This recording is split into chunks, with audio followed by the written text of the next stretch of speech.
The story begins with a girl shouting at the MC, calling him a piece of trash and telling him to hurry up and steal the curse that is on Lord Arthur. Crash, holding his sword, imagines that he is at his limit, but even so, he replies that he will steal it. He extends his hand and activates his magic, which goes toward Lord Arthur. He possesses the power to steal curses. Among the heroes who are fighting against the erosion of the world, he stood out in the blue generation. All the girls run toward the leader, asking him to take a potion. Arthur, after drinking it, looks up and sees the Death Knight in its most powerful form. He questions whether they will really fight a Death Knight with so few people. Knowing that this is impossible, he drops his sword and calls the girls to leave with him. Immediately, the three hug his body, and the MC, seeing this scene, gets up and asks what the bastard thinks he is doing. He replies that he will end that situation at that moment and warns that the world no longer has hope, since only ruins remain. Crash becomes furious and shouts,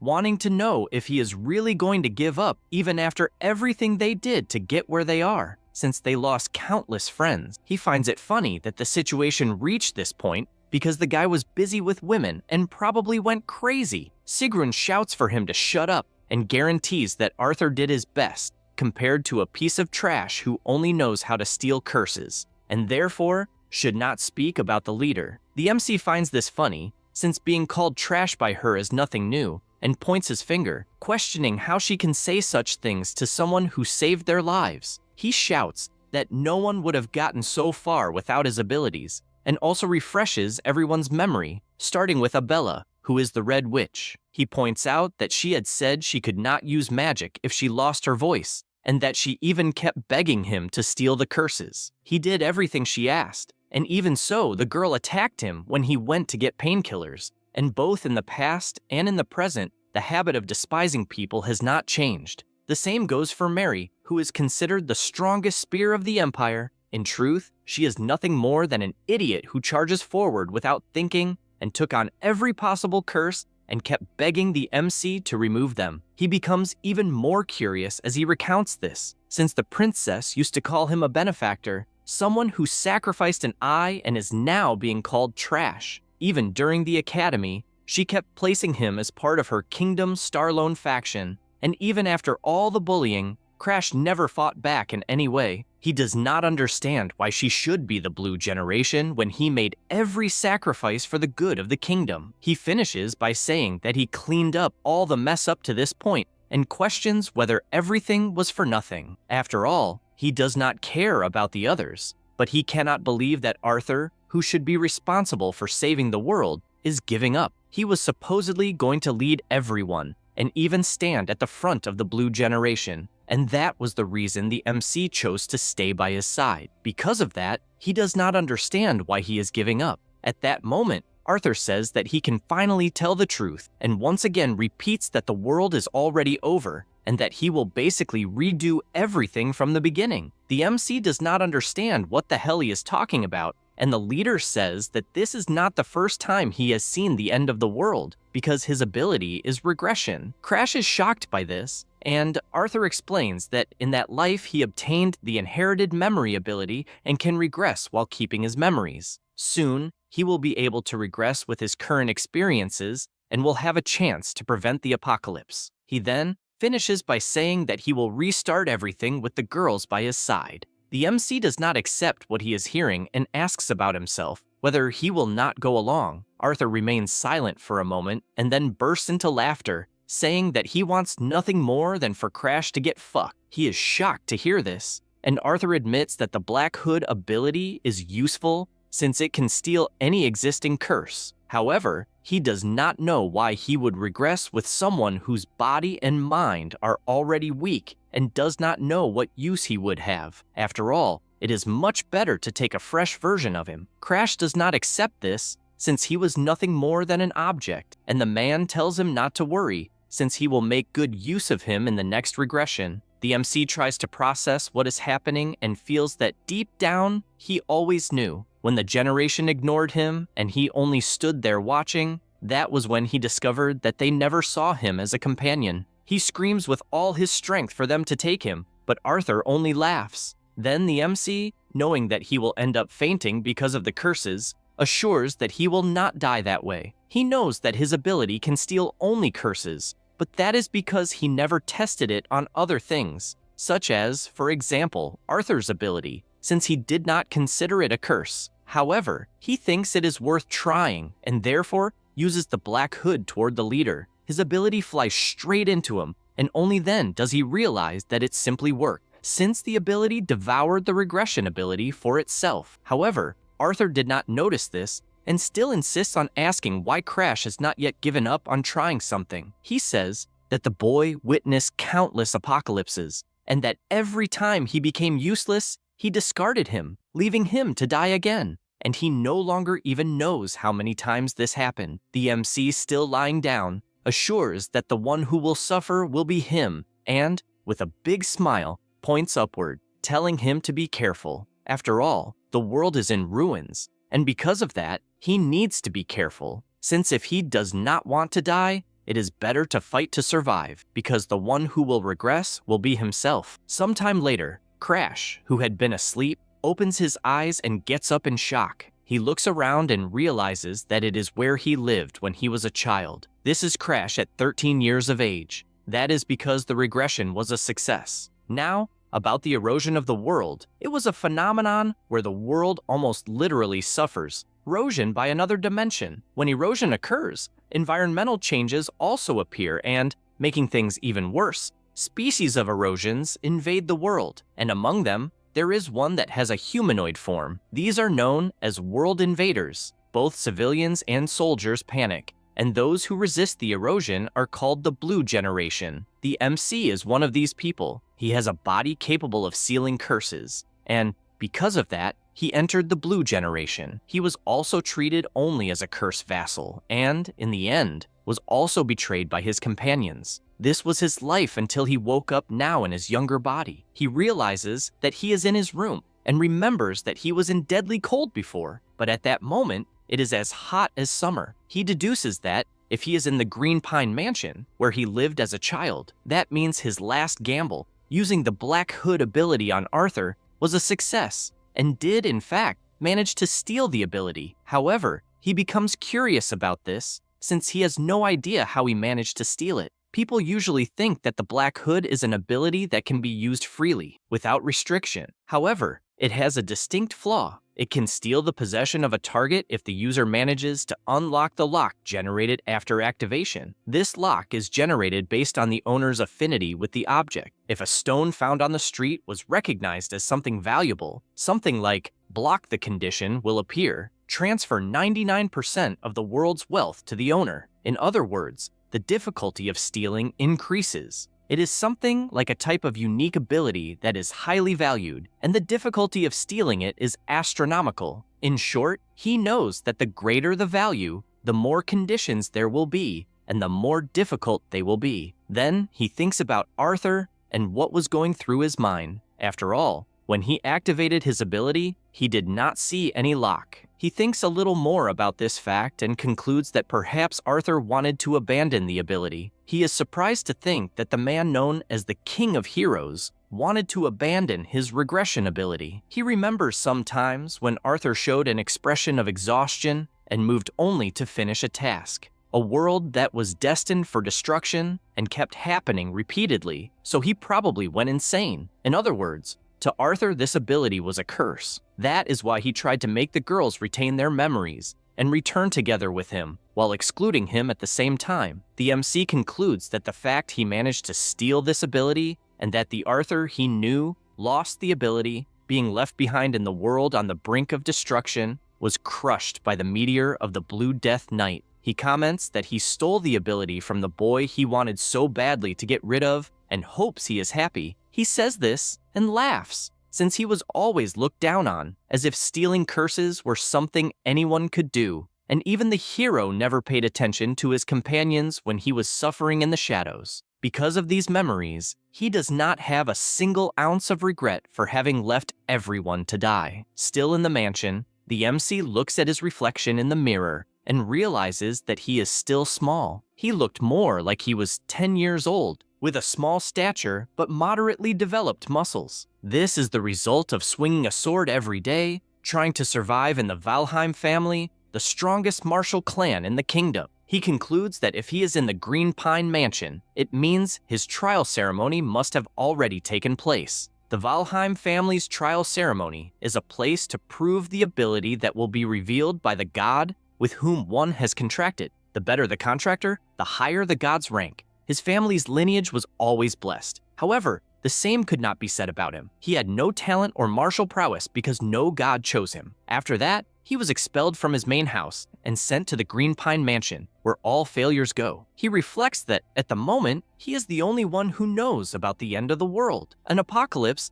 that not even the Blue generation will be able to stop. This makes him question whether he will be able to prevent the destruction of that world. He tries not to get discouraged, since he does not know whether he will be able to stop it or not. After all, he has to stop it, because if the world ends, he will go with it. And, excited, he knows he has no other choice. While walking, he is called by the butler. The MC is glad to see that Ariod is still alive. He is the only butler of the mansion. The MC, excited, calls out to the old man and then asks when he will use the poison that his brother gave him to kill him. Those words make the butler break out in a cold sweat. In short, the MC was poisoned when he was 14 years old, and that was his first lesson about betrayal. Still in the regression, there is a girl battling against other warriors. She was relentless. Everyone questioned whether the girl was really 15 years old, since the knights could do nothing against her. This is Charlotte, the MC's older sister, and she holds the title of Sword Saint.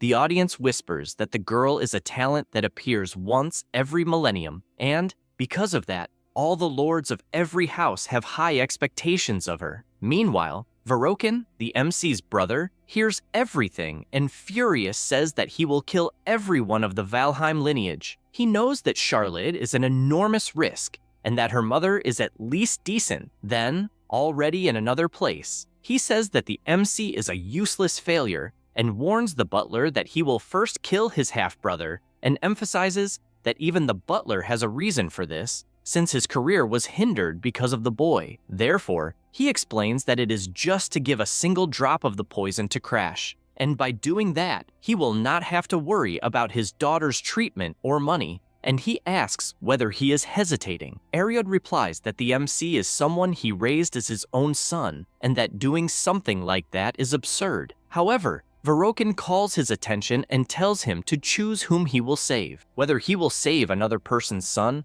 or his own biological daughter. He sees no way out, but still answers no. With this outcome, the MC finds himself holding the butler in his arms, vomiting heavily. Basically, on the day Ariod was supposed to kill him, the butler was unable to bear the guilt and therefore ate the poisoned steak and ended up dying in his place. Back in the present, the old man asks what he means by that talk about poison, and Crash tells him not to play dumb, since even knowing he was going to kill him for the sake of his daughter, it is sad to imagine that he would not know about it. The butler lowers his head while listening to those words, and the MC feels a little awkward, since acting that way will end up leaving the old man with no choices. And so, he says that if he wants to play dumb, he can go right ahead, and if it had not been a mistake from the beginning, he would never have given that order. The butler is surprised, since at first he imagined that the boy would blame himself for having betrayed him or cry in rage, but he wonders whether the young master has changed. He thinks about this while the MC asks him to accompany him. They go to the library, and the old man wonders whether Crash is going to study. However, he simply asks him to cut the wall. Ariod does not understand this request, but the MC merely says that this feat should be easy for the butler of the Valheim family. Ariod answers yes, and,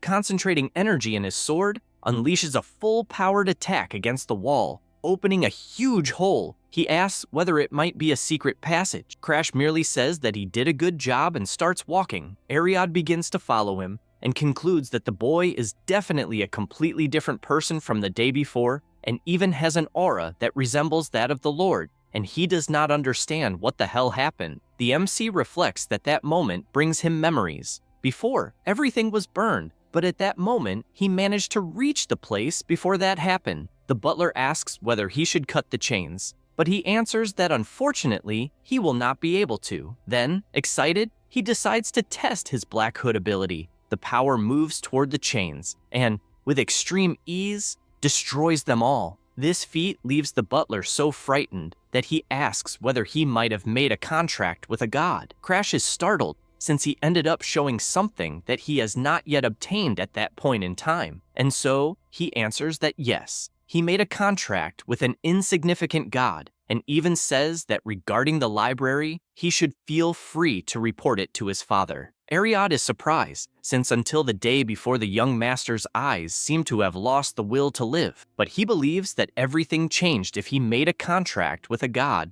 and probably obtained a powerful ability. The butler also knows that the MC has the same lineage as the greatest genius of the Valheim family, and even if he is not at the same level as her, he will probably display great feats. With that in mind, he draws the MC's attention and says that until he finishes what he has to do, he will not report anything to the head of the family. He hears this and imagines that it is probably the side effect of regression, since he is acting differently than before. A change occurred with Ariod. Basically, the butler who betrayed him will live only in his memory, and he thinks that Arthur must also have suffered from this, and that this is probably the reason for wanting to get rid of this ability. Crash also imagines that if he manages to cure Ariod's daughter's illness, the man will probably swear eternal loyalty. He knows that he needs to increase the number of pawns while he is in that regression. With that in mind, he simply tells the old man to do as he wishes, since deep down, he knows that he can cure his daughter later. After all, the secret library is his priority. He sees a glow on the door and is startled, since completely out of nowhere,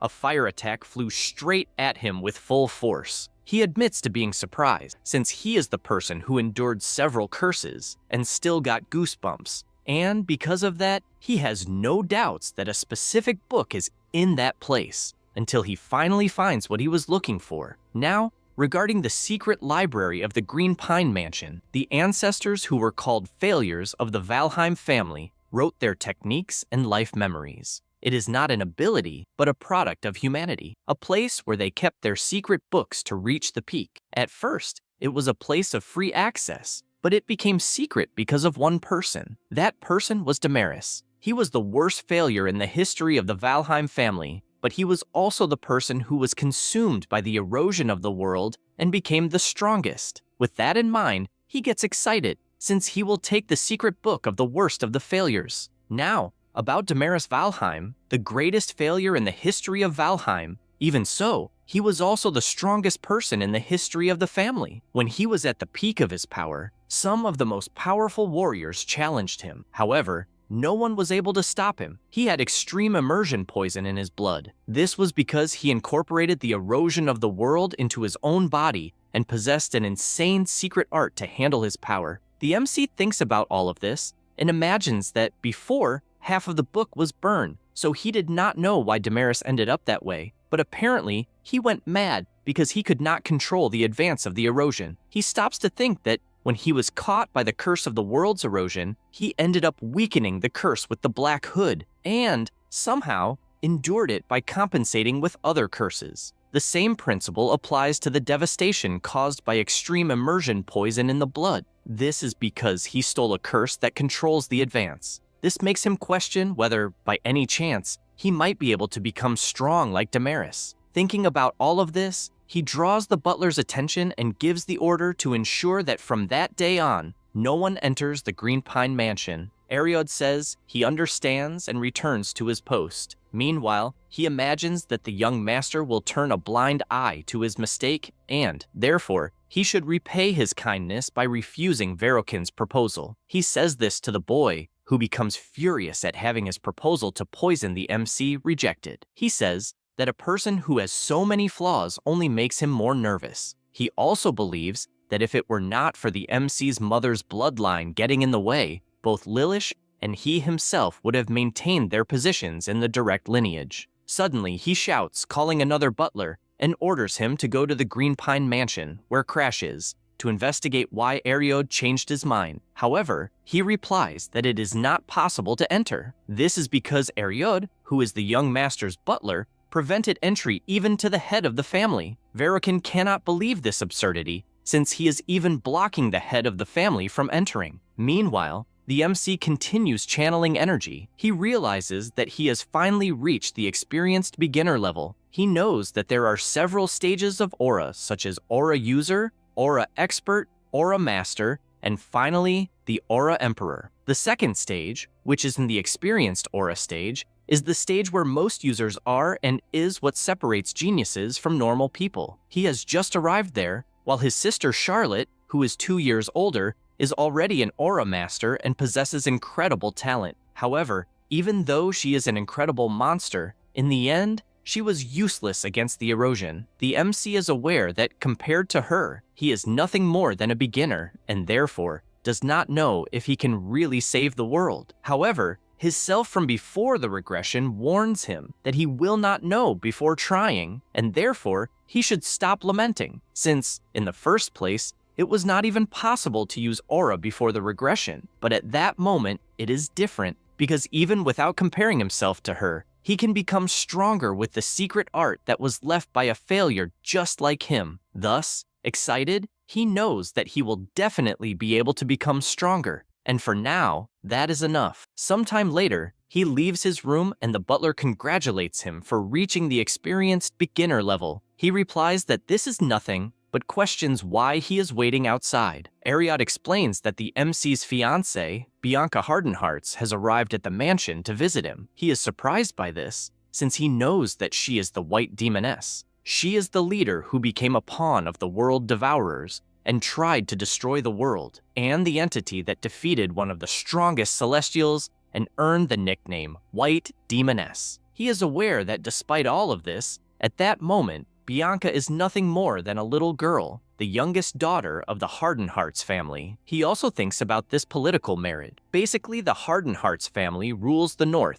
and the Valheim family used a useless person like the MC to gain a connection with a strong martial family. He finds this funny, since they are being used for the convenience of their families, and thinks it is nice that she visited him. Now, a little more about Bianca. She is the youngest daughter of the Hardenhearts family, rulers of the north. Because her mother was affected by the curse of world erosion before she was born. Because of that, Bianca was cursed by the Snow Doll curse, deprived of emotions since birth. The curse, having reached her soul, cannot be broken, and she was not able to form a contract with a god due to her body. Because of that, she was treated as a cursed child, born in exchange for her mother's life. Crash stops to think whether the girl might hate him, but knows that as long as he does not steal her curse, everything will be fine. This is because the Snow Doll curse is necessary to control the healing of the extreme immersion poison in the blood. The MC asks the butler to prepare some clothes, and also tells the girl to come in. 5 months ago, Crash, who at the time was not yet the MC,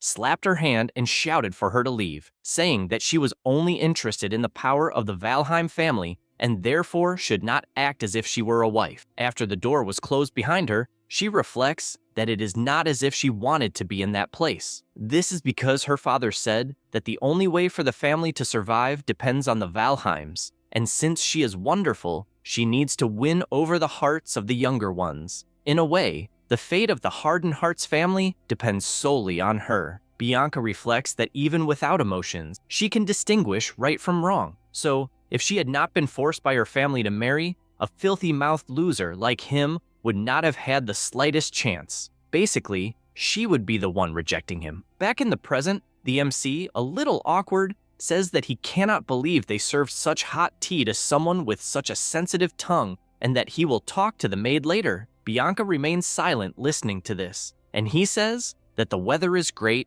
and that they should probably walk through the garden, since in the north, there should not be many flowers because of the snow. While they walk, Crash orders the butler to bring some macadamia cookies to the garden. Then he says that she probably had a difficult path, and Bianca replies that since they are going to get married, opportunities to get to know each other better are necessary. He says he understands, but feels as if she is talking to a superior rather than to a spouse. She feels that there is something strange. After all, when they met before, he looked at her in a sharp way, but at that moment, it is as if he were a different person. Moreover, what intrigues her the most is that he had never said that he liked macadamia cookies. After they reach the outside, she wastes no time and asks if he is really Crash. Both stare at each other for a moment, and the MC, releasing all his aura, asks if he is really that different from how he was before. She is startled. wondering if that is killing intent, and immediately bows down apologizing, since she spoke without thinking. He feels bad, since his memories of that time are a mess,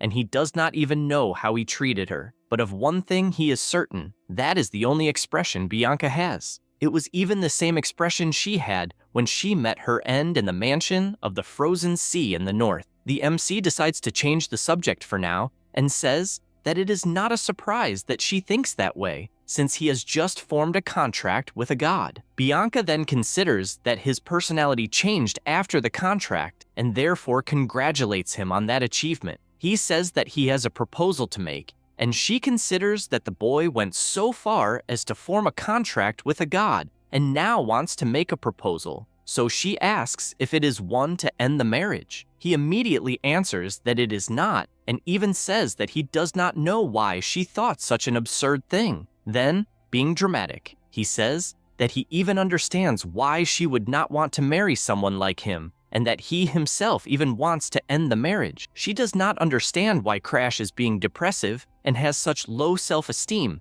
even though he is a Valheim. She sighs and replies that she is his wife, and that this will not change. The MC is surprised to hear that, and does not even remember the last time he heard words without any lie. With that, he asks to return to the main subject about his awakened ability, and confidently says that he wants to steal her curse. Bianca is startled by this, since he wants to steal her curse, which not even curse breakers have been able to break. She asks if he really wants that, and he replies that yes, because that way he might be able to fulfill a wish he has, such as, for example, ending this marriage. She reflects that she even knows that Crash is treated as a failure, and, if that is the case, there must be a wall between him and the main lineage, and he is probably tired of it to the point of wanting to erase his emotions. She thinks a bit more about it, and remembers that a mental mage once said that when a person reaches their maximum mental potential, they become sick at heart and end up succumbing to this illness, possibly even taking their own life, or suddenly becoming kind as if they were another person. The old man continues, saying that it is a very dangerous moment, since such behaviors are warning signs of their end, and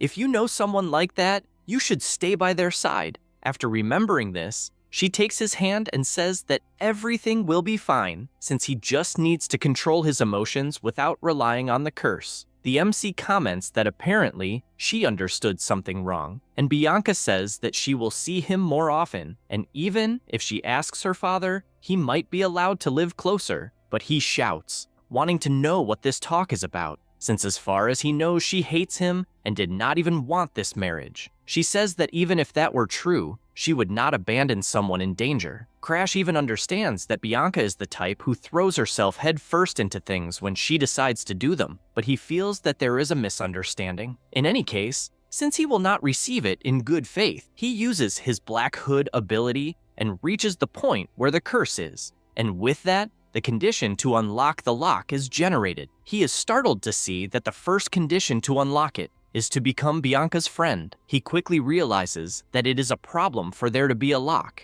After all, it is a curse that was born with the girl, is recognized as part of her body, and has its value. He also thinks about this condition, since he knows that becoming her friend is more difficult than becoming her spouse, because she has no emotions and therefore rarely shows interest in anything. In addition, sending her back would only be a matter of time until she becomes the White Demon, and therefore, he must keep her by his side to look for an opportunity to become her friend. He knows that if he manages to prevent her from becoming the White Demon and also obtain the Snow Doll, then it will be killing two birds with one stone. With this in mind, he says that he is happy with her cooperation and is even grateful that she sees him as a spouse. She says that first, she will check with her father, since she needs to confirm it, and then leaves. He knows that it will take a month for the girl to return, and that he must read all the secret art books until then. The next day, at the Green Pine Mansion, a carriage arrives,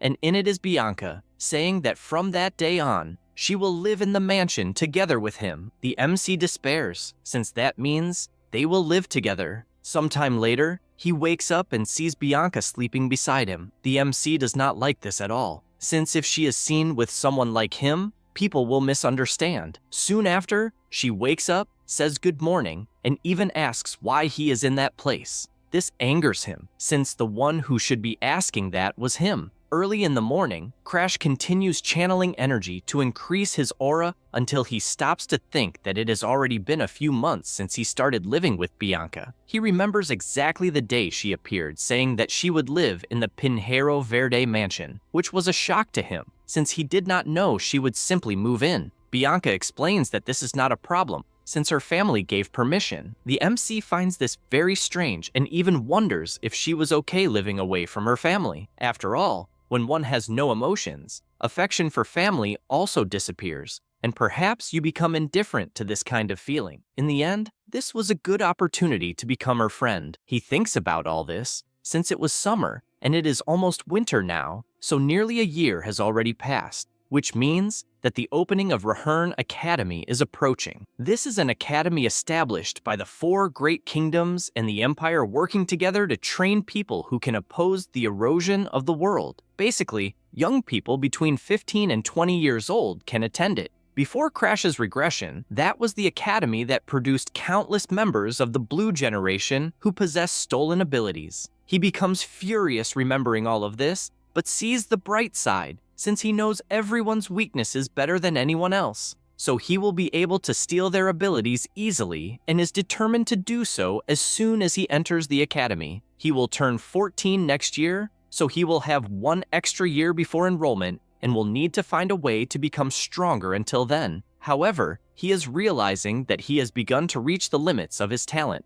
Basically, with only a single secret stumble, the beginner level at the entrance to specialists is his limit, and he knows that to surpass this wall, he has no choice but to steal Bianca's Snowdoll curse as quickly as possible and learn how to use blood immersion poison. He goes to the door and asks if she was waiting once again. Bianca answers yes, since she cannot leave him alone. The MC does not like this at all, since the girl has been following him everywhere like a little bird since summer, and his only doubt is when she will start seeing him as a friend. At that moment, the butler appears and says that an invitation from the Stellar Sanctuary has arrived. He is surprised by this news, since the Stellar Sanctuary is a festival for miners in the Kingdom of Starlon, held once a year. Most people attend unless it is an exceptional case, and it is excellent for socializing and expanding one's connections. He receives the letter and thanks him for it, while also reflecting that he has been confined to the mansion since his regression, and,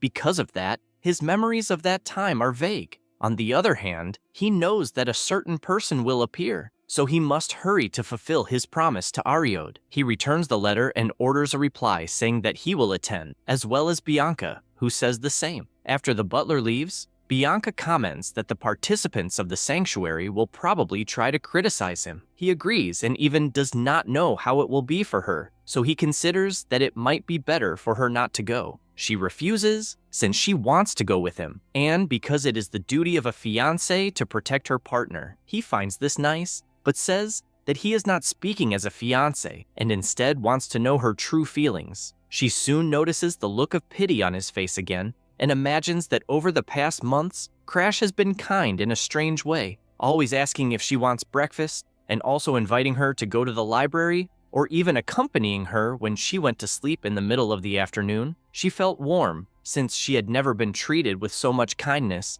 not even by her own family. And, watching the MC train, she thinks that he is being so good that she can no longer even remember how terrible her first impression of him was. Thinking about it, she states that she will go with him not as a fiancé, but of her own free will. Crash is surprised by this and smiles, since he finally heard what he wanted. By the late afternoon, they go by carriage, and he comments that it is surprising that people rented the most famous tourist spot in the area and believes they have a lot of money to throw away. The reason nobles are respected in that world is because they can fight against the erosion of the world in place of the commoners. And even so, these people obsessed with parties instead of training are supposedly the future of Starlon. They finally arrive at the sanctuary, and at first glance, he strongly doubts that there are many decent people in that place. Immediately, gossip spreads freely, with people asking if the Crash who arrived is the useless son of the Valheim family, in addition to thinking it is a waste that the cursed daughter of the Conqueror of the North has such beauty. The MC soon realizes that amid so many fake nobles, there are also some true nobles, those who will later join the Blue Generation, starting with Balak, the Tiger Man, followed by the elf Amelia, and lastly, the wooden archer Anix. The three will become known as the three heroes of Starlon. The MC finds this annoying, since he knows the reason the three people showed interest in him is because of his beautiful sister. Charlotte, in past sanctuaries, beat everyone even while wearing a beautiful dress, and all Crash did was stay curled up, since she was terrifying. He knows she boasts every time, and has probably already gone wild because of the atmosphere in that place. At that moment, Bianca calls him and asks him, please, not to care about what others are saying. He imagines that he was not even caring, since he had only remembered his sister, and placing his hand on her head. He imagines that she was also insulted, and even so is worried about him. Besides that, he wonders when that guy will show up. No sooner does he think about it than the person arrives greeting everyone. This is the center of attention of the Alchemy Castle, Darling Danphelion. Before the regression, he was covered in curses, and Darling, who was his friend, asked what had happened for him to become so bad. In addition to noticing that there was every kind of erosion, and that one matched the other, he also asked if he was interested in becoming his test subject, since that way he would cure him, and kept moving the MC from one side to the other until, completely out of nowhere, he prepared to give a kiss, and the MC, irritated, told the maniac to back off. It was his first time meeting the man who would later become known as the King of Alchemy, the best in the world. Back in the present, everyone notices Darling's presence, and while some praise how handsome he is, others comment that the boy is weird and that he arrived late on purpose just to gain attention. Crash, on the other hand, imagines that it is not possible that the attention-seeking stalker would be in a place like that with people of the same age. Next, he runs to the table, grabs a cake, and hands it to Bianca, also asking her to wait for him. She replies that it will not be a problem. Soon, Darling notices his presence, wondering who the boy is, since he feels as if he has seen him before. The MC introduces himself as Crash Valheim, and immediately the boy recognizes the Valheim surname, since he indeed resembles Charlotte. Because of that, his eyes light up, as he is facing the younger brother of the famous Charlotte, and so he asks if he has some business with him, or if perhaps the clothes he is wearing drew that much attention. The MC gets straight to the point, and comments that recently the boy must have researched the erosion of the world, and therefore wants to know if his interest in him has increased a little more. Darling finds it interesting that there is such a provocative boy, and therefore tells him to get ready, since he has earned his interest. In another room, Darling asks how old he is at the moment. Crash answers that he is 13 years old and asks if age really matters that much. Darling admits that he is surprised, since his friend is 13 years old, but the aura is completely different from children of that age. The MC imagines that, on the inside, he is a veteran graduate of the academy, but asks to get straight to the point. Darling tells him to go ahead, but before that he throws a sword for the MC to catch, and immediately attacks, making Crash block by reflex. While continuing to block, he asks what the hell he is doing attacking out of nowhere. The boy comments that he met Charlotte's younger brother and just wanted to see what abilities he has. Crash finds this a pain in the ass, especially since Darling keeps attacking non-stop until the MC gets irritated and counterattacks, putting pressure on Darling, who even asks whether Charlotte's so-called younger brother wasn't supposed to be a useless person without abilities. He comments that despite appearances, he trains every day, but imagines it is complicated to use secret techniques against a student and therefore should hold back. Because of that, he says he could help with research on curse neutralization. Darling is startled upon hearing this and starts attacking faster, since he wants to know what a mere boy knows about alchemy to be talking about that. Crash notices this and moves at high speed, placing the sword at the boy's neck. In addition, he says that to become a first-class alchemist, it is necessary to first prove the research to neutralize the curse of world erosion, which the dispersers have still not managed to break using other curses. Having said that, he explains that he will help with his ability to steal curses. At that moment, Darling is shocked to see that the MC possesses aura, even though he was supposed to be a useless boy without abilities, but soon imagines that it is an excellent opportunity if he is telling the truth since he will be able to simultaneously prove supply and demand and curse neutralization. With that, he asks what he should do in return, suggesting something like becoming lovers. The MC tells him not to talk nonsense, since he will only acquire many curses in the future and just wants him to make a medicine to reduce those curses. The boy says that making medicines is indeed his specialty, and Crash is aware of that, as well as knowing that stealing abilities alone is not enough. After all, even the Blue generation that managed to use extraordinary abilities could not prevent the destruction of the Earth. Therefore, a useless person like himself has to use every possible means, whether medicine or anything else. Darling then observes that, as far as he knew, the MC had completely lost his motivation from constantly being compared to his older sister Charlotte. However, that does not seem to be the case when seeing him in person. After all, one is an overwhelming genius, and the other is a distorted person. With those thoughts, he asks to inquire about something and questions whether he will go to the future Rahern Academy. He replies that he obviously will, since there are a shitload of abilities to be stolen at that academy. Darling gets excited hearing this and shouts that he will do anything, whether mixing medicines or whatever, since it involves curses, so he agrees. The MC soon realizes that the guy has not changed at all and asks whether he knows the disease of discoloration. He replies yes,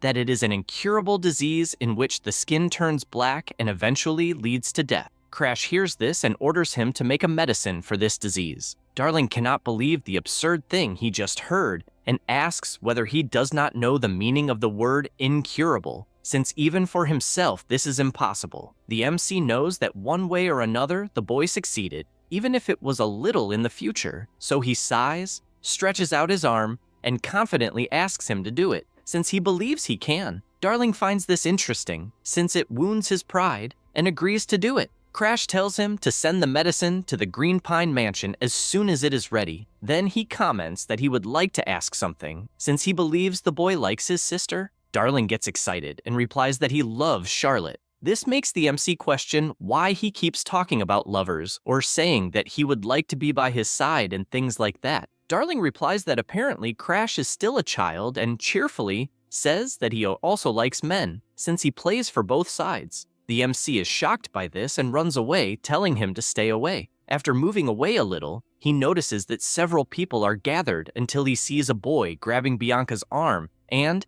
in addition to squeezing hard, she could only say Crash's name. Seeing this, he comes in flying, landing a hard kick to the guy's face that sends him crashing onto a table. Then he asks what the hell the guy thinks he's doing trying to take his fiancée by force. He asks what the hell he was thinking by trying to put his hands on a 12-year-old girl, and questions whether that piece of shit likes that kind of thing. He immediately replies that no, since he was just following orders from Princess Claudia. The MC asks if he's talking about Claudia Stalin, and he answers yes, since the second princess ordered Bianca to be brought to her, and because the girl resisted, he tried to take her by force, but there was no way to avoid it since it was a royal order. Crash thinks about this, since Bianca is the youngest daughter of the Hardenhearts family, the rulers of the North. Due to her curse, her reputation among the nobles is low, but he doesn't understand why the princess, who always plays around with her followers, would go to the trouble of summoning her. He imagines that something is wrong, and that there may be some other connection. As he thinks about it,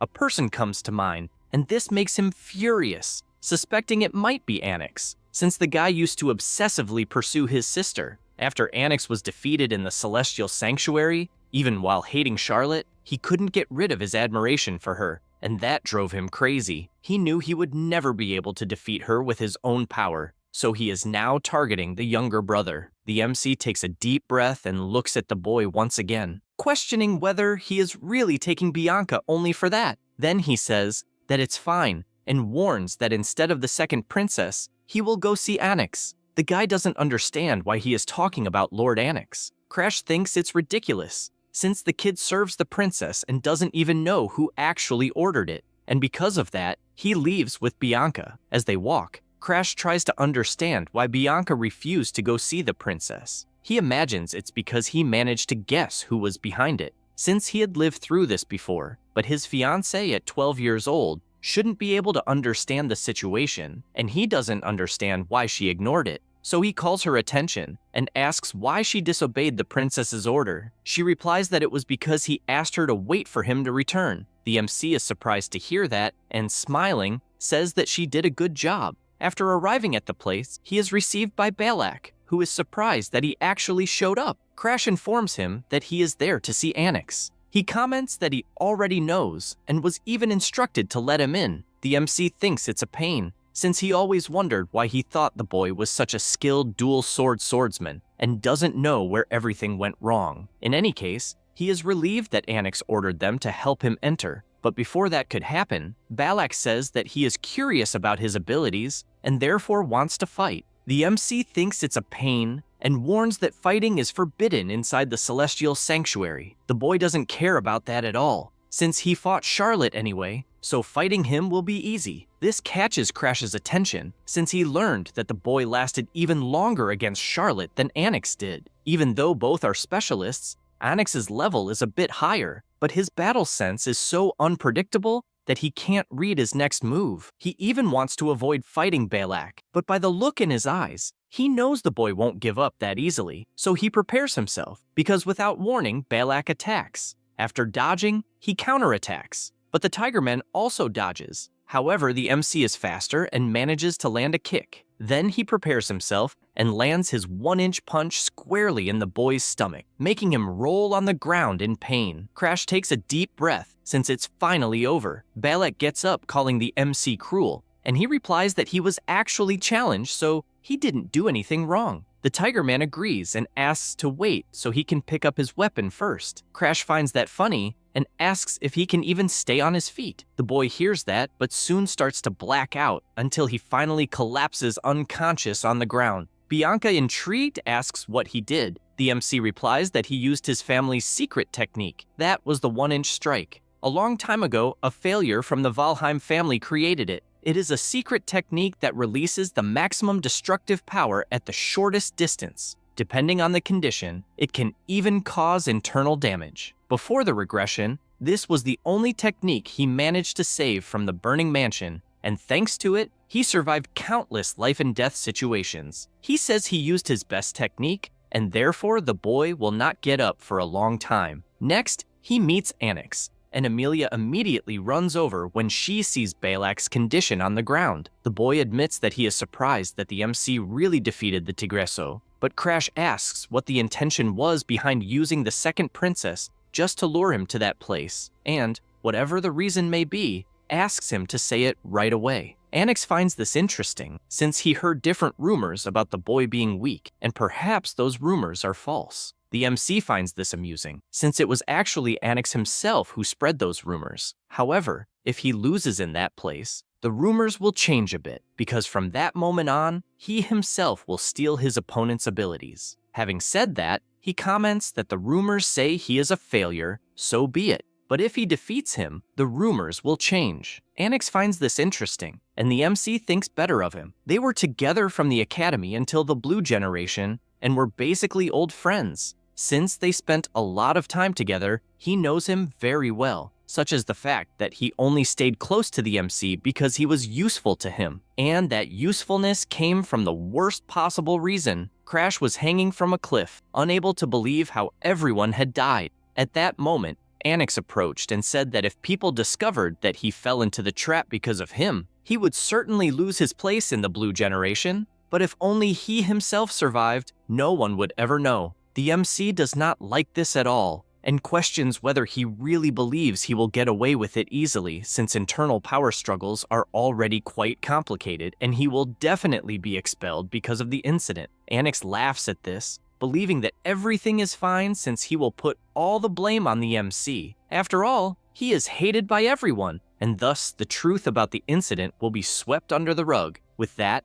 he thanks Crash for being a friend until the end. The MC gets irritated by that expression, since in reality, he never considered him a friend, and he was only present because he was after Charlotte, and he even got distracted throughout the entire battle after finding out that she was going to get married. Annex says that this is exactly why he hates him. Even without having any talent at all, He has sharp intuition, and that part of him always gets in his way. So, since Charlotte is also getting married, he sees no reason for this fake friendship to continue. He believes that perhaps this is for the best. After all, Charlotte would not want to hold a funeral on her wedding day. At that moment, the MC loses his strength and lets go of the cliff. He cannot believe that things will end this way. At that instant, Arthur appears and saves his life, and that was when the two ended up on the same team. After thinking about all of this, he knows that, in truth, that was the beginning of the greatest catastrophe of all. In any case, Anix was expelled from the Blue Generation due to Arthur's testimony,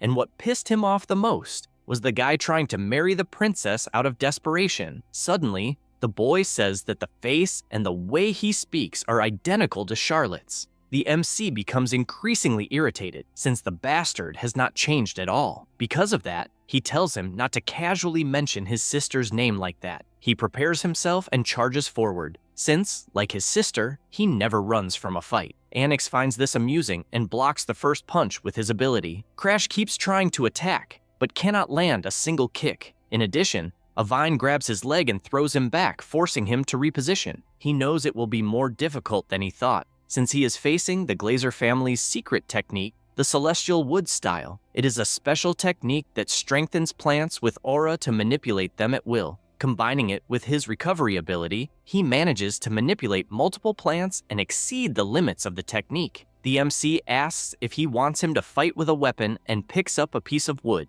Anix becomes furious at the provocation and attacks with several vines at the same time, wanting to know how he will defend himself with a branch. Then, at high speed, he dodges all the attacks. This leaves the boy completely terrified, since it would make sense if it were a genius like Charlotte, but he cannot understand how a useless person managed to accomplish this feat without awakening the Mind Eye or something like that. The MC approaches at high speed, since before his regression, he had seen that guy's abilities until he was sick of them, and because of that, he provokes him, wanting to know if even at that moment he is thinking about Charlotte. He gets irritated since he had been quiet, and uses another ability that sends Crash flying away. This is his Celestial Wood style, 5th form, the Wood Giant. He tells him to be careful, but even Amelia panics, since her friend is going too far, and if it hits Crash directly, the consequences would be irreversible. The MC watches the Wood Giant attack and takes a deep breath. He knows that among all the books in the mansion's library, there was a tiny secret manual. The author was an ancestor who swung his sword continuously until the age of 80. He had no talent, he was simply a man who endlessly repeated mundane swinging drills. The manual, written in his final years, was short, documenting only his swinging practices. But the technique required a state of unity between oneself and the object, a realm unattainable through superficial martial study. However, since he himself had been involved in a similar situation countless times due to his curse, he was able to understand his ancestor's secret technique. He and the sword become one, and with a single movement, he cuts the Wood Giant in half, which is enough to leave everyone present shocked by what they have just witnessed. Crash approaches through the smoke and tells him not to be too arrogant with so little power. Anix collapses to the ground after having his masterpiece destroyed. As for the MC, he thinks everything is crap because he intended to hold back enough to make stealing the ability easier, but he put all his strength into the attack and cannot move a single muscle. At that moment, Bianca walks up to him and hugs him from behind, saying she will help. Darling also approaches, but before that, Bianca hugs him with all her strength, almost crushing the MC in the process. The alchemist says that at this rate Crash will die,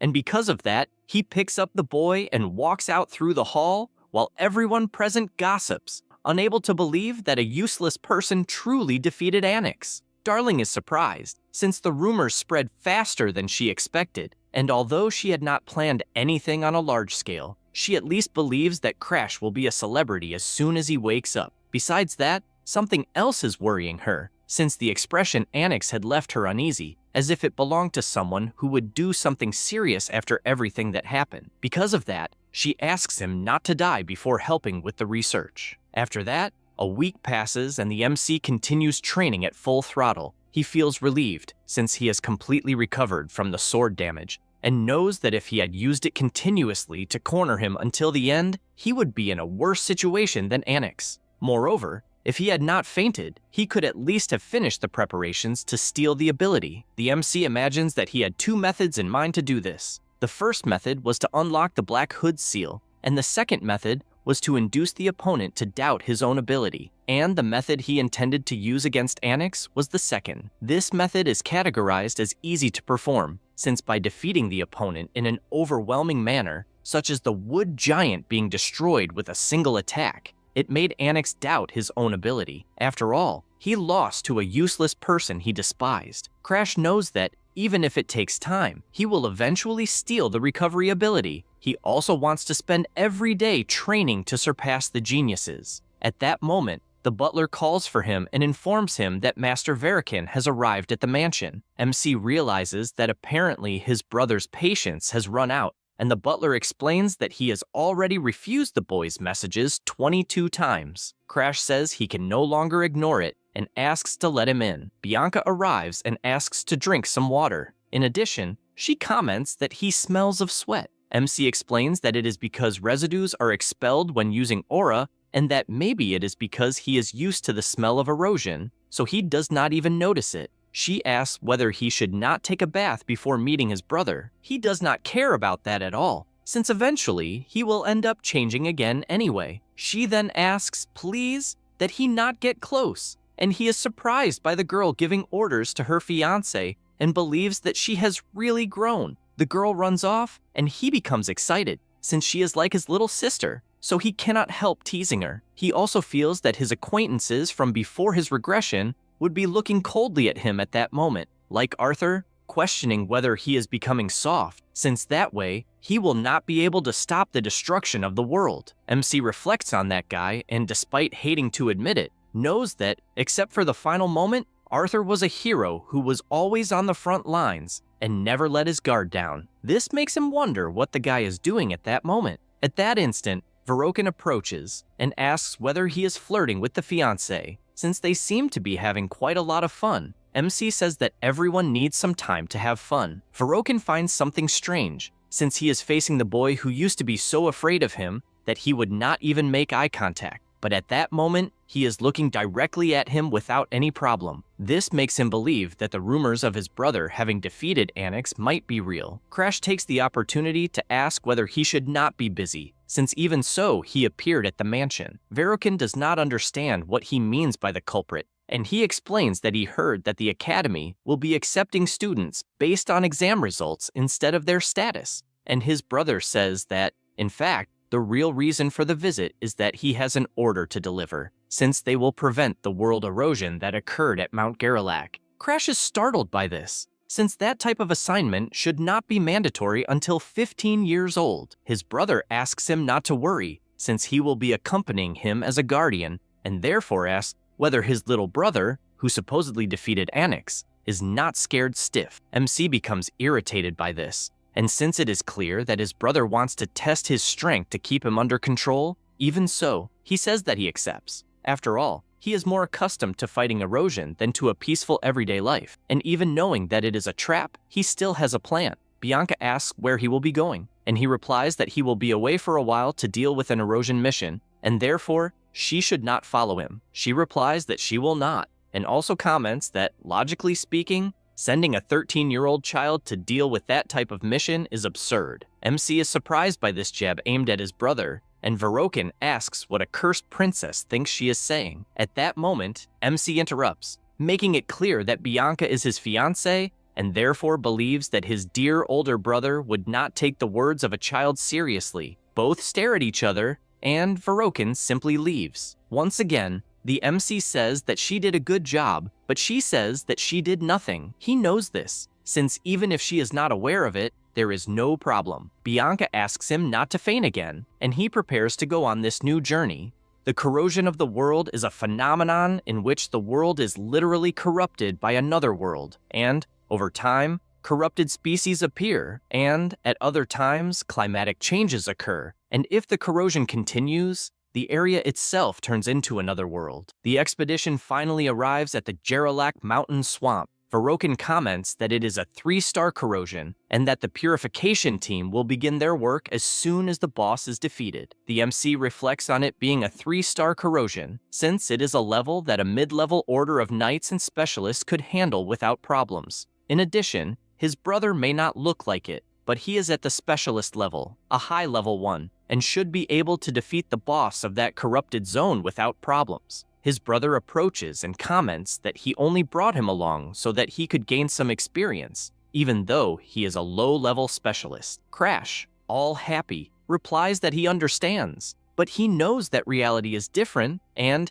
in fact, there is only one reason why he agreed to show up in that place, since he wants to temporarily test a solution for his outburst. The team begins killing the monsters, but they think it is a drag since the quantity is enormous, and at that pace, there will be no end. At that moment, the MC warns that that corrupted species has no head but has teeth, and if one is bitten, it will swell, so one must make sure to envelop the entire body with an aura. The soldier is moved by these words and asks if he has, by any chance, already fought in any corrupted world. He replies that he is still very young and that it would even be strange if he had come close to one. His brother does not understand it very well, since he is certain that the MC is useless. But for a first time, he is extremely calm. He remembers himself, since when he went to a corrupted zone, for the first time he was 15 years old, and his pride was completely shattered. And because of that, he does not understand how someone even younger is allowing himself the luxury of giving advice to the knights, since this is completely different from his own first time. Crash notices that he is being watched and makes a mocking face,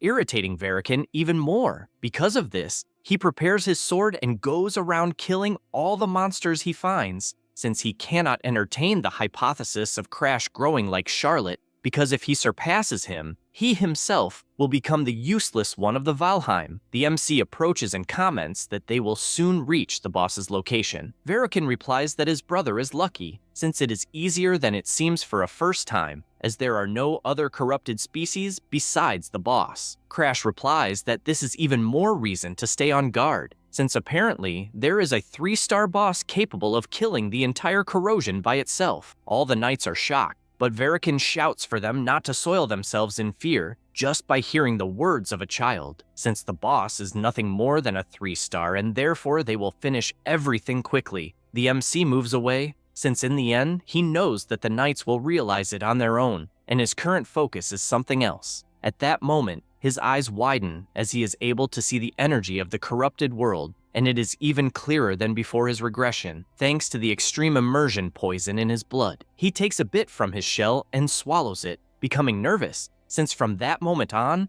it is for real. His body begins to collapse, and he vomits non-stop. The knights run over to him, asking if he is okay, and telling him not to overexert himself on his first time. He asks them not to worry, since he is fine, but deep down he does not believe that he would really vomit, since corrupted energy is like a potent poison, so in the end, it was to be expected. Even so, there is no other choice. After all, it was because of that he mastered the blood immersion poison. First, as the secret manual says, he will try to mix his aura with the energy. The aura circulates endlessly like a great river, absorbs the corrupted energy, and eventually will merge with the great river, creating a new color that cannot be painted over. So this is the after effect of the surge. His eyes open and he begins to pant. Immediately he realizes that he would not have been able to endure it under normal conditions. After some time, he decides that it is time to use the secret technique. After all, after Damalis Valheim, the Seishuken was closed and it was believed to have been erased from history. But one day, a blind ancestor discovered a secret archive. However, due to his blindness, he could not read the archive and had no choice but to close the door to the secret archive. But to prevent someone like him from appearing again, he decided to leave a single secret manual in the archive. A power begins to emerge from his body and grows increasingly intense. That is the sixth sense, a suprasensory perception capable of detecting all sensations through the aura. At that moment, he can only extend the tips of his fingers, but it is enough to know where he is. The result leaves him extremely excited because the place where he is at the moment is not a world covered by the surge. The surge begins to diminish, since he was able to overcome it with the sixth sense. However, he knows that it is a temporary solution and that if he absorbs the energy of the corrupted world, he may have a surge at any moment. In that case, he will still need Bianca's cursed doll, and even if it is a stopgap measure, it does not change the fact that he was able to endure it and for the first time managed to evolve to the next level. At this moment, he feels a horrible sensation approaching, and when he turns around, he comes face to face with a monster that had its eye closed and then opened it, forming an extremely bizarre corruption. Everyone screams desperately that it is the boss of the place. Verokin is startled, as is the MC, since out of nowhere, Sengaki, the demon of 1,000 faces of level 3, appeared among them. Immediately, Verokin shouts for everyone to prepare for battle, and also activates his Ignis ability, enveloping his body in flames. All the knights comment that the Lord's ability is always beautiful to see, since it is not only an immense destructive power, because in the end, the ability incinerates the target regardless of what it is. The MC, also surprised, thinks about this technique. That was the ability that burned his arm before, since his brother used to torment him to show the difference in their powers. The MC watches him from afar and imagines that before the regression, the guy was a complete madman, but he does not know how he is now. However, he does not care about that, since deep down, he wishes that nothing has changed. The boss begins to defeat them one by one, and a knight shouts that apparently it is a curse that erases the face, since even the seniors are having difficulties against the 8-armed monster. Because of this, he believes that there is no possibility for the apprentices to avoid that curse. He does not stop trembling, since they have reached a point where the only choice is to run. But Verokin appears at full speed and attacks the boss, who begins to burn in flames, with the fire spreading across the entire body. With this opening, he shouts for them not to give up, since he will create an opening. This fills the knights with hope once again, since, as they expected, the Lord left the boss unable to fight. Verokin wonders if Crash is watching the spectacle, but he does not understand why his brother is looking at Sengaki and not at him. He does not understand this, but shifts his gaze to the boss and realizes that it has tears of blood. This makes him realize that there is something wrong, and that, at that pace, it will be very dangerous. Therefore, he leaps backward with all his might, unable to understand the enormous pressure the monster is emanating, and concludes that they must kill the demon at that exact moment before any anomaly occurs. That said, he shouts for all the knights to attack the demon at the same time, but after unleashing his attack, he cannot understand how a strike imbued with aura had no effect at all. Next, he looks to the side and shouts, trying to understand how the Knights of Valheim are so intimidated, as all of them are completely immobile. At that instant, he cannot believe what he has just realized, since he feels something ominous, as if his face were being pulled, and he cannot believe that he was caught by Sengaki. The storm worsens with each passing minute, and Verokin becomes increasingly certain that the situation is dire and that he will definitely die. Everyone starts shouting, wanting to know where the demon of 1,000 faces is, and even while fleeing in one direction, they realize that they cannot see toward the outside, which implies that the world corrosion may be a closed space. This makes Verokin grow even more desperate, since they will not be able to leave unless they defeat the demon. The MC approaches upon seeing his brother's despair, and comments that he actually possesses a secret technique that might help, since it is something his sister Charlotte passed on to him. He explains that the reason he was able to fight Annex at the Stellar Sanctuary is because of this technique. Even someone like Charlotte had special feelings for the siblings born of the same mother, so the girl does possess emotions. Verokin asks if he truly has a secret technique capable of defeating something like Sengaki. He answers yes, and reasons that instead of avoiding his brother only to die lost in that corrupted area, he extends his arm and says that he knows his brother does not trust him, but asks him to trust Charlotte's ability. Verokin stands up and agrees, since their sister is a genius after all, but emphasizes that if it fails, it will be the end for both of them. The MC, excited, asks him not to worry, as he definitely will not fail. Still amid the storm, the MC comments that the demon is approaching and asks whether the Ignis ability is already ready. Verokin replies yes, and Crash stands up to begin. He starts gathering energy, and all that concentration flows into the sword. Verikan simply cannot believe the focus he is witnessing, since the aura around the sword is something so pure that he has never seen in his life. He confesses that he hesitated when Charlotte told him to add the flames of Ignis to her secret technique, and that no matter how much he practiced, he was never able to master that aura, unable to understand how someone useless managed to do so. The MC asks his brother to grant the Ignis ability, and without wasting time, his brother extends his hand and activates his ability on the MC, who becomes completely engulfed in flames. Verikan asks if something is wrong, and Crash warns that in the end, he will not need him to buy time,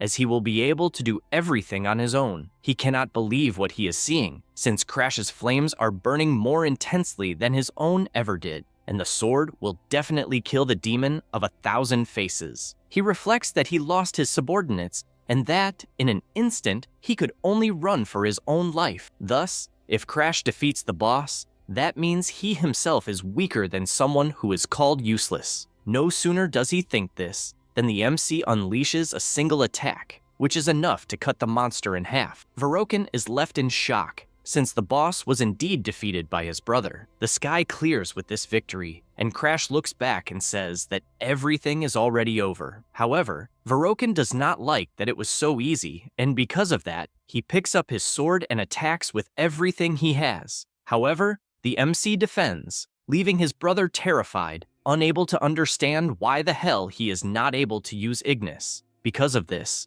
Crash is grateful for never having changed. The conditions to unlock Verikan's ability were as follows. First, to give a part of Ignis to an opponent of his own free will. Then, to acknowledge that this opponent controls Ignis better than he himself does. Finally, it comes from pride. The MC strikes his brother with a blow, since at the moment Verikan tried to attack, Ignis had gained a new owner. While the boss's body is engulfed in flames, the MC takes a piece of it and tells his brother that he also thought it would be good if they could have gotten along from the beginning. But no matter how hard he tried, it was impossible to have any kind of relationship. Because of this hostility, he throws the piece of the monster into the man's mouth and warns that even though they are brothers, deep down, there was a small spark of hope that he would acknowledge him at least once. Unfortunately, it seems he did not have that choice. Verikan only keeps groaning, and the MC says that he writhed in pain when he was burned by his brother on the arm and on the face. Verikan struggles until he loses his life. The MC looks up and says that,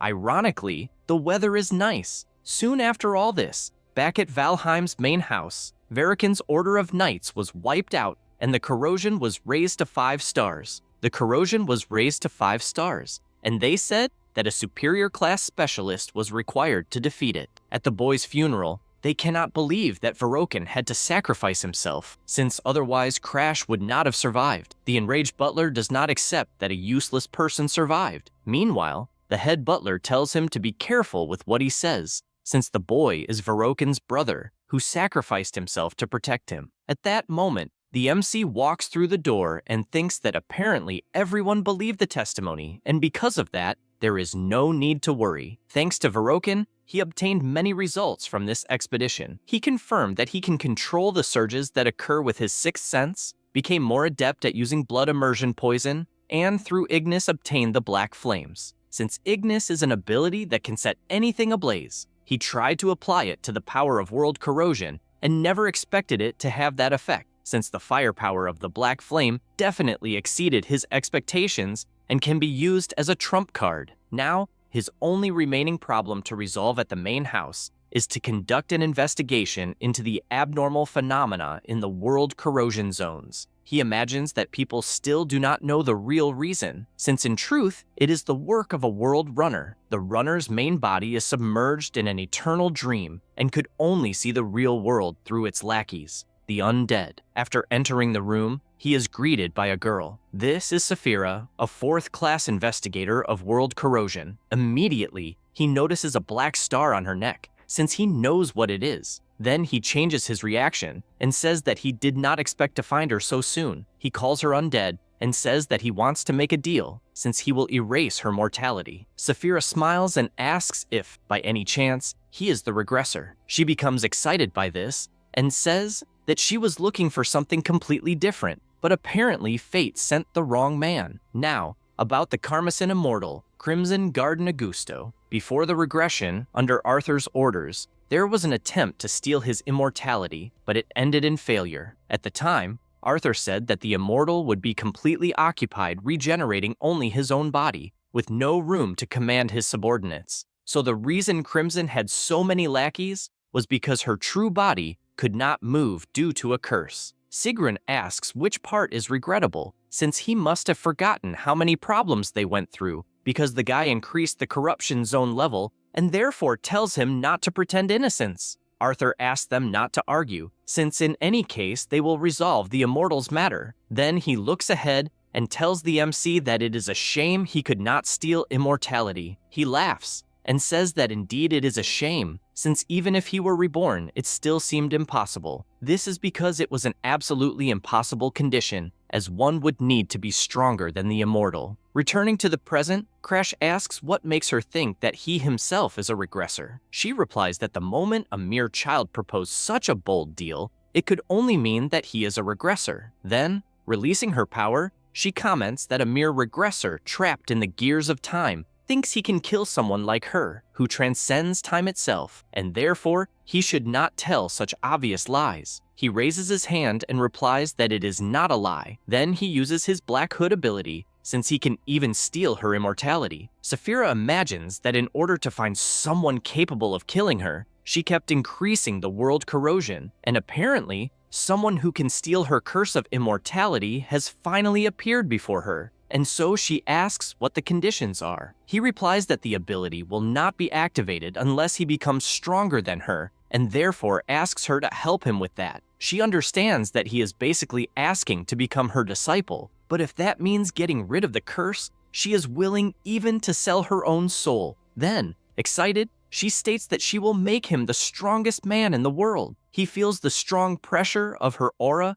even though she is not in her true body. After all, Crimson is strong enough to rival Arthur, with even stronger subordinates under her command. He begins to tremble, but knows that he needs to take the power of a corrupt one to prevent world corrosion and the annihilation that lies ahead. An ability is a unique capability that only one person in the world can possess. By this principle, the regression ability returned Arthur to that life, making it impossible for the MC to regress again by his own will. So if his world is destroyed again, even his existence will disappear, and therefore he says that it will be a pleasure to work with Cream. She is surprised to hear that name in particular, and soon realizes that it is Crash. Because of that, she gives him a smack on the head and orders him to call her master. She asks if he does not live in that house, and he replies that he stayed there for a few years and even does not remember the faces of his parents. At that moment, the Valkyrie, by direct order of the lady of the mansion, says that his mother is calling him. He is startled, since his mother has not even shown her face at the Green Pine Mansion, and believes that perhaps she heard the rumors that he suddenly changed and became interested. In addition, the servant says there is one more thing and explains that when the head of the family returns from the Forbidden Domain, he also wished to meet him. The MC is shocked by this, since his father is someone who has reached the realm of a demigod, and perhaps he sensed something about him through the stars. The servant warns that Lady Arya instructed that he remain in the main house until the head's return. However, Crash imagines that Bianca is waiting, and moreover, there is a lot to do, and he has no time to waste in that house. That is why he says that, if necessary, he will return and come back when his father calls again. Or perhaps his father may visit him personally at the Green Pine Mansion. As the day goes by, the MC realizes that he is finally free, and in fact, will not be returning for a long time. Meanwhile, Cream, in her animal form, taps on the window, calling him ill-mannered. Crash gets irritated and asks if her color is not too flashy. She tells him not to worry, since she can change color whenever she wants,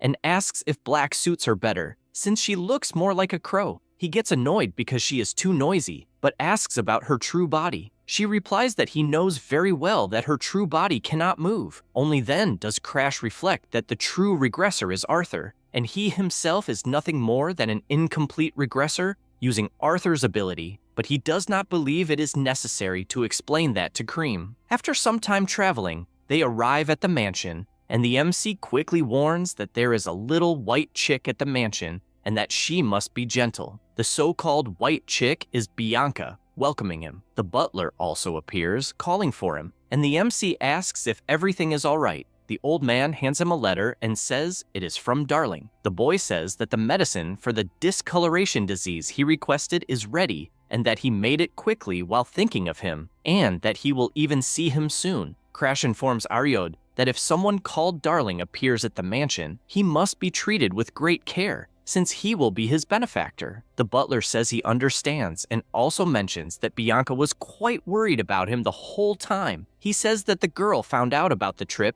and therefore asked for a carriage to be prepared to follow him. He is surprised to hear this and realizes that he did not check the conditions of Bianca's curse. Because of that, he uses his ability, and a notification says that the first condition is to become her friend, and the unlock is complete. The MC simply cannot believe that the first condition was unlocked without him even noticing. She asks if there is something on her face, and he says no, since he only wanted to introduce a new friend, and says that the crow's name is Cream. Bianca squeezes the animal, since it is soft like a teddy bear. Meanwhile, the MC is still baffled, as he has no idea how he unlocked that seal that required becoming her friend, since normally when someone says an important person, it can mean relatives, children, friends, or lovers. And since he is technically her fiancé, he believes that lover is the closest possibility. He does not understand how it would be possible to become her lover when she has no emotions, since the conditions were not like this before he regressed.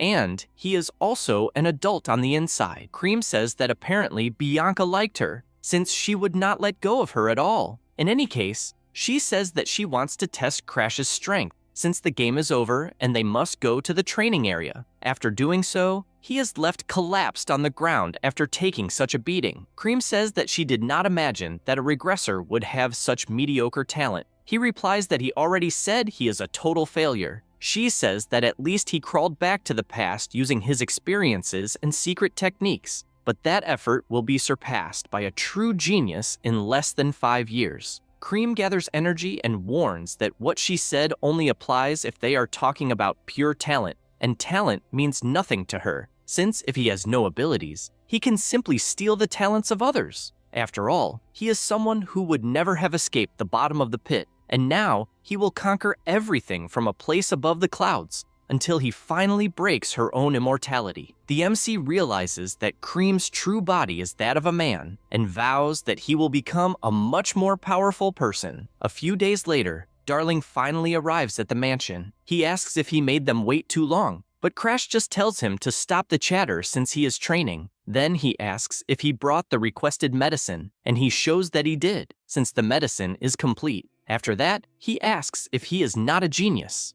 The MC tells him not to state the obvious, since his friend has always been a genius. Darling is surprised by those words and asks for a hug, since he found it way too cute. In addition, he says he has something to comment on, as he found out that Annex stopped training after losing to Charlotte, but apparently returned to training because of the events at the Stellar Sanctuary. The MC does not believe it, since a scoundrel got inspired after losing to him, and says he does not care about that at all. At that moment, Cream approaches and says that Starlon had other plans beyond Valheim, and that everything should be fine, since he planned an elixir to strengthen the crappy body the MC has. In addition, he tells them to ask Darling to prepare some of these potions, since a special medicine that increases physical attributes and aura when consumed is excellent. As for elixirs, they are extremely expensive, and some secret manufacturing techniques are passed down through family lineages, just like the elixirs themselves. He finds it annoying how close Darling wants to get, but knows that before the regression, these elixirs would be impossible to obtain, since they are only for selected people. Cream tells them not to worry, since he knows the formula and it is enough to have the alchemist make it. With that instruction, he orders the elixir to be made, and Darling asks why this came up out of nowhere, and whether the news about Annex got him excited. In addition, he asks whether there is money for the materials, since as far as he imagines, the Valheim family will not pay for it. He tells him not to worry, since he will find a way. Inside, he knows he can handle this if he uses the knowledge he acquired before the regression. That said, the crow passes on the instructions for preparing the elixir, and the MC relays everything so Darling can make it. The alchemist is surprised, taking notes, and even says he cannot believe where he got so much information. He replies that it is a secret method of his family. Darling admits he is surprised, but still says there is a problem regarding obtaining the materials, since he cannot get his hands on the sun snow fungus or the golden dragon herb, because first of all, the sun snow fungus grows in Hardened Hearts, but the mountains are so steep and the corruption is so severe that it is impossible to find. He tells him not to worry, since he will ask his fiancée. After all, she is from the Hardened Hearts family. Darling says that if that is the case, only the issue of the golden dragon herb will remain, since it is a phantom herb, said to grow only near the nests of golden dragons in the remote regions of the Empire, and he could even buy it on the black market. But if the Empire finds out, it will be a huge problem. The MC comments that unfortunately, if there is no other way, he will have to risk buying it on the black market. But his friend asks him not to worry, since he can do it differently. He says there is a junior martial arts tournament held in the Empire of Epiphany for youths under 15 years old, and all the MC has to do is take first place, since the tournament reward is precisely that herb. Crash asks him to remember that he is from the Valheim family, and the Empire is probably using the tournament to gain politically against the Academy. So if a Valheim participates, things will get complicated. But Darling asks him to drink a certain potion. Because as a genius, he obviously has a plan. He has no idea what it is, but drinks it anyway, only to feel something strange happening to his body until his body turns into a woman's. Darling warns that it is fine to participate if he is a girl. The MC gets irritated and threatens to kill him, since it must be some kind of joke, and the boy just apologizes, saying it was the only solution he found. A few days later, the two continue training, and the crow prepares its attack and launches several black slashes. But the MC, who was concentrating, manages to block them one by one and does so constantly until he is hit by one last strike, and his master orders him to stop there. She explains that the pure blade technique she taught that time is a style that reads the enemy's attacks without retreating. It is a high-level technique to instantly comprehend the movements of his opponent. Then, combined with the natural intuition of the sixth sense he possesses, he will reach a realm of clairvoyance. In addition, she talks about the elixirs, since he can use them to strengthen the body, and his movements will finally keep up with his thoughts, making him even stronger. After all this explanation, the MC goes outside, and with a medicine in hand, asks if by any chance he has not forgotten. This is because a few days earlier, he asked Darling whether the medicine really would not make him be seen. The boy explained that this is exactly the case, since not even magic can detect it. So, if he uses it to disguise himself as a commoner, he will be able to enter the tournament. Crash says he understands, although he could have said it before turning into a woman. Darling asks him not to take it seriously, since it was just a harmless joke, and says it lasts about a day. The MC reflects on all this, and imagines that Darling is a trustworthy person, but very exhausting. He reaches the carriage, and the butler says he was waiting for him, and also mentions that he made an offer to Fluker from the lawless zone, and to a merchant who will help with the illegal entry. Crash realizes that she is a merchant of corrupted species,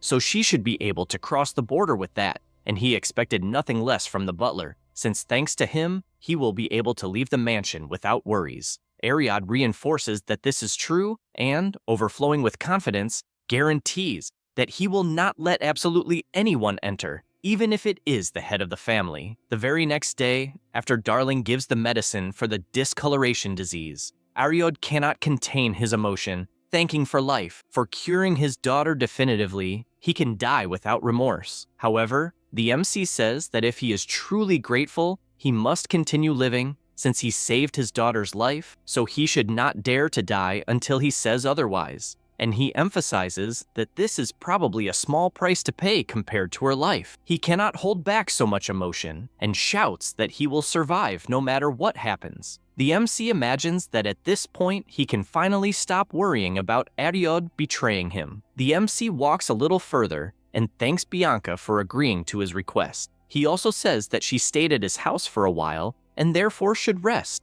but she replies no, since as soon as she obtains the solar snow fungus, she will return immediately, and after that, she will be waiting for him at the Green Pine Mansion. He is happy to hear this and says that he will return as quickly as possible. He also sees the beautiful snacks she prepared and says that he will eat a lot later. With that, he says goodbye to everyone and heads to the Empire. At some stopping points, he defeats corrupted monsters and absorbs their energies to become even stronger. His master asks how the power of corruption is, and he replies that it is stable thanks to his sixth sense. In addition, he thinks it is a pity since the merchant is following a route that avoids corrupted lands, and it is a pity that he was unable to absorb any unpurified corruption along the way. At that moment, the girl who was eating drops the apple on the ground, and Cream senses something, suggesting that something appeared to stop the carriage. Several bandits capture the girl, and they are excited to see that she is a beautiful girl. Fluker starts crying, thinking it is a damn shame that he could not sense the presence of the bandits, and cannot believe he will die in such a stupid way. However, in the very next second, a slash appears, finishing off a bunch of bandits in the same instant. The MC appears, and one of them shouts for everyone to advance. His henchmen immediately obey, and they even ask what a little boy will do now that he can no longer rely on his weapon. The MC draws his sword once more, and, with absurd speed, takes the lives of them one by one with extreme ease until only the last bandit remains. Brock gets irritated and attacks to kill, but Crash manages to block, and the bandit attacks with greater speed, yet cannot understand how all his strikes are being blocked. Annoyed, he says that cheap tricks will not work, and the MC asks if that is really so, since he wanted to keep dealing with it without even using the sixth sense. Brock decides to use his secret technique, which will shatter the boy's sword and body with a single attack. As he attacks, he uses the Phantom Battle Axe, changing the direction of the strike almost instantaneously. The MC is startled by this sudden change, and instinctively activates his ability Ignis to block the blow, then asks whether he might be a disciple of the Assassin Dog, since he recognized the technique. The Assassin Dog is Berkman, an assassin who became a servant of the corrupter of the world alongside the white demon Bianca. He was destined to infiltrate Starden later to kill many people, but ended up being defeated by Charlotte. The MC continues the fight without understanding what is going on, because he remembers that in his past life, thanks to this event, Charlotte became famous throughout the Empire all at once, but it is still not the time for him to infiltrate the Empire. That said, he advances with everything he has, and, with a single strike, puts an end to the bandit, still wondering if it is not too early for his appearance. He feels a bad premonition about this, and asks them to quickly take the Golden Dragon Herb so they can get out of that place. After some time, they arrive in Salon, the Imperial captain. He goes to the place where tournament registrations are done, and at the reception, there are many people. Cicely, who is the fourth princess of the Empire, is impressed by the number of people present and says that there are many rough diamonds to be polished, and that she will take them all to the academy. Her servant says that this does not suit her, since His Majesty would be foaming at the mouth if he heard that. The girl asks them not to speak about her father and the hallucinations he has. This girl is the youngest daughter of the Emperor. At 7 years old, she had a brilliant mind capable of solving difficult mathematical problems. The teacher asked her to rewrite imperial history since they needed to report her talent to His Majesty. Cicely imagined becoming an imperial candidate and believes that if someone with a fragile constitution like hers were to get involved in the struggle for the throne, she would certainly be killed. For this reason, she throws the papers onto herself, since she needs to make everyone around her give up on her, or she will not survive. From that moment on, Cicely used her brilliant mind to the fullest, playing the role of a completely unrestrained daughter. Eventually,